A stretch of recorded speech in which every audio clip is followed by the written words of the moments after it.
Edit track is in my opinion, the most important aspect of Track Studio, in that this is how you control how the turns work, how the hills work, how you make choke points or banks. So here, I've just hit Edit Track from the menu, and this is going to give me what do we call the splines. So here we have our selector, and that's going to select the different points on the spline. If you hit the center one, that controls all of them. So here you just move your finger up and down the screen, and that'll control the height.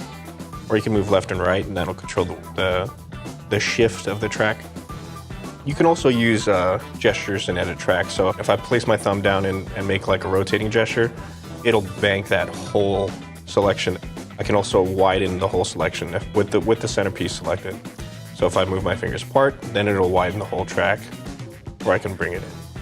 One of the things we've made that is a lot quicker to edit your track is called copy mode. So if you hit copy mode right here, that turns the toggle orange, and as you move your left stick forward or backwards, you'll notice that it's going to take whatever properties you had on the spline before, and it's going to copy them over to the new spline. So here, I'm raising the height, and I'm just copying them over.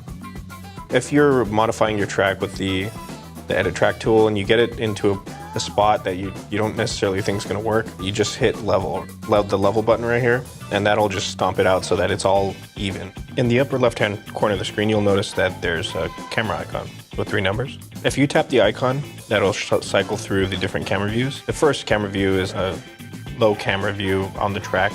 The second one is going to be slightly pulled out, a little bit more pitched overhead, and the third one is a free cam. And this one you can just move around with analog sticks. In the third camera, you can also select a portion of the track. So if I run my finger along the track, it'll highlight all those different portions.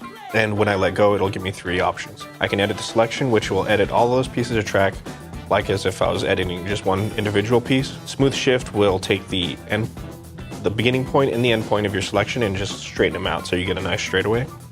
And smooth lift will do the same with height. Also in the mod track menu is the road styles tool. This is used to change the surface textures of the roads. In Alpine, there's 3 track types here. So if I choose this regular race surface and just touch my finger on a portion of the track, it'll change that road type into the selected type. Different themes have different amounts of road surfaces, so be sure to check out the other themes. The same function works for bridges and tunnels. Tunnel pieces do need to consist of at least like 5 or 6 road pieces. So be careful when using tunnels, and the same holds true for bridges. Fences work slightly different than the roads in that you need to use a selector to choose which side of the fence you want to work on. This is the left and right side selector, so I'm going to choose the right side. I have a fence style picked. I'm going to choose a stone wall right here. But as you tap the individual sections, it'll change the fence style for that road piece. Pressing the triangle button in fence mode will initiate the delete function. So if you notice that the marching outlines have turned red, just tap in the area that you want to delete fences and it'll remove the fences from the road. The redraw section is where you go when you need to recreate a large portion of track. Just select one point to start and choose another green section of the track, and that'll delete all the pieces in between. And then from there, you just drag your finger and create the new piece of track that you want to create. Redraw is the same as repave. Repave, you manually go into the steamroller. The way to create shortcuts is alternate route. Again, we have green highlights to show which are valid points.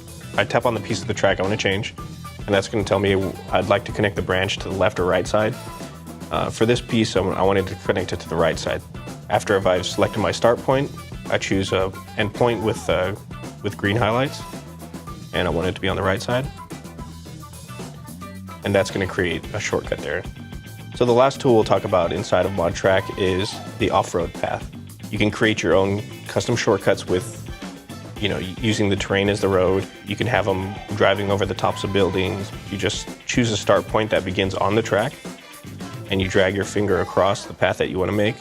And when you reconnect with the track, you'll notice that the little bubbles there are turning green. And then once you release, your off-road path is now created. If you have fences there, you need to go in and delete the fences so that you can access this off-road path. So now that when I go to test it And I can do that quickly by pressing the start button. So I come over here,